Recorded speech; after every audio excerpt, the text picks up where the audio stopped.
കഥ ഇനിയാണ് ആരംഭിക്കുന്നത്.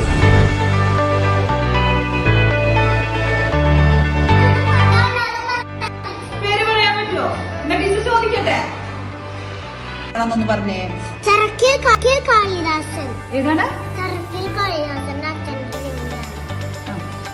അച്ഛന്റെ ടീമിന്റെ ആനയാണോ? ആഹാ. അപ്പൊ ഇതേതാണ്? അമ്പാടി ബാലനാരായണൻ. ഇത് എങ്ങനെയാണ് നിങ്ങക്ക് മനസ്സിലായി? എവിടെ കണ്ടാല്? ചെവി കണ്ടാ മനസ്സിലാവും അല്ലേ? എങ്കിലും ടീച്ചർ ചോദിക്കാം, ഇതോ എന്താണ്? അരിക്കൊമ്പൻ. ഇതിനെങ്ങനെയാ അരിക്കൊമ്പൻ പേര് വന്നത്? നാട്ടിലിറങ്ങി അരി തിന്നും, അതുകൊണ്ട് അരിക്കൊമ്പൻ എന്നുള്ള പേര് വന്നു അല്ലെ. ഇതോ ഒളരിക്കര കാളിദാസൻ. ഈ ആനയെന്ന് പറഞ്ഞേ മംഗലാംകുന്ന്. ഇതെങ്ങനെയാണ് പേര് മനസ്സിലായത് മംഗലാംകുന്ന് കർണനാണെന്ന്?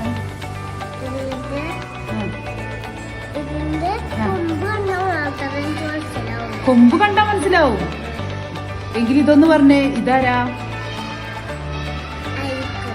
അരിക്കൊമ്പൻ തന്നെ അല്ലേ? ടീച്ചർ ഇങ്ങനെ ടെസ്റ്റ് ചെയ്തതാണ്. ഇതൊന്ന് പറഞ്ഞേ, ആരാണ്? കുംകി.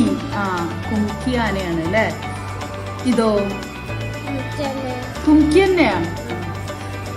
ഇതൊന്ന് പറഞ്ഞേ, മംഗലാംകുന്ന് അയ്യപ്പൻ. എങ്കിലും ഇത് പറ, ഇതേതാണ്? കാട്ടാനായോണ്ട് പേരറിയില്ല അല്ലേ? ഇതോ ഏതാണ്?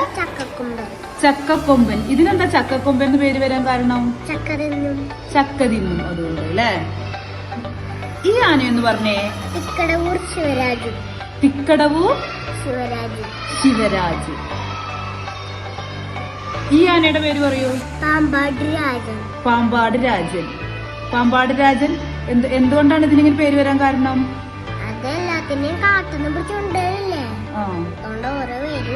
ഓരോ പേരിട്ടതാണ് അല്ലേ? ഇതോ ഏതാണ്? ഊട്ടോളി അനന്തൻ. ഓക്കെ. ഈ ആനയുടെ പേരൊന്ന് പറഞ്ഞേ. തെച്ചിക്കോട്ടുകാവ് രാമചന്ദ്രൻ. ഇതിനെങ്ങനെയാ മനസ്സിലായി തെച്ചിക്കോട്ടുകാവ് രാമചന്ദ്രനാണെന്ന്? കുറി കണ്ടിട്ടാണോ മനസ്സിലായത്? ഈ ആനയൊന്ന് പറയൂ. പാമ്പാടി രാജൻ. ഇതിന്റെ ചെറുപ്പകാലത്തെ ഫോട്ടോ ആണോ അത്? ഇതോ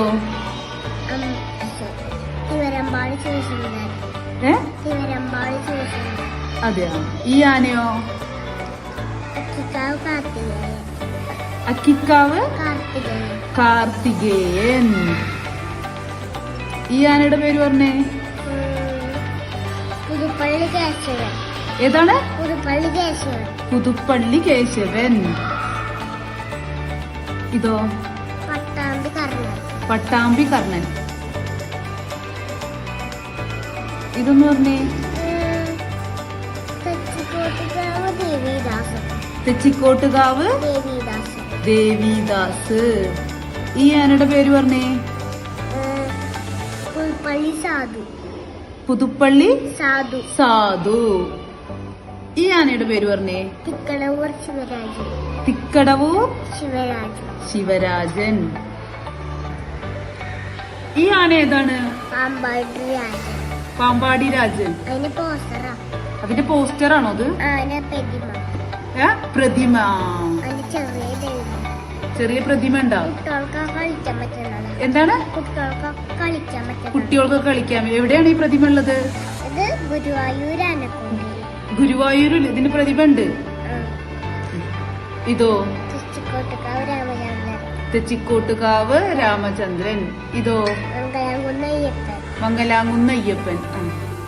ഈ ആനപ്പ് ജീവിച്ചിരിപ്പുണ്ടോ? എന്തു പറ്റി?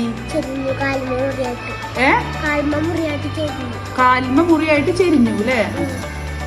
ഈ ആനയോ? അമ്പാടി ബാലനാരായണൻ. ഇനിയും കുറെ ആനകളുടെ പേരറിയാം അല്ലേ?